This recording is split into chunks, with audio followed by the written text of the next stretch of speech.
जिल्ह्यातील रहिमापूर चिंचोली येथे अनोखे लग्न पार पडले। पत्नी वारल्यानंतर विरहात असलेल्या 84 वर्षीय विठ्ठलरावांनी आपल्या मुलाकडे लग्नाचा हट्ट धरला। मुलाने चक्क 84व्या वर्षी वडिलांचे लग्न लावून दिले।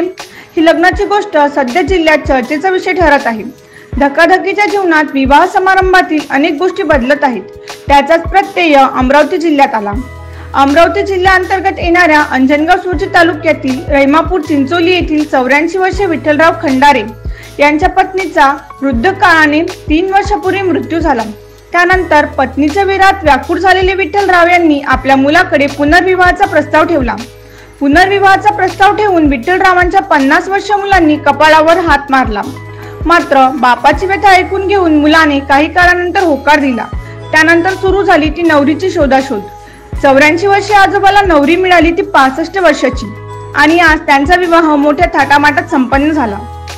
यावेळी त्यांच्या 50 वर्षीय मुलासह परिवारातील सुना नातवंडे यांनी सुद्धा जोरदार टेका धरत आजोबाचे लग्न लावून दिले।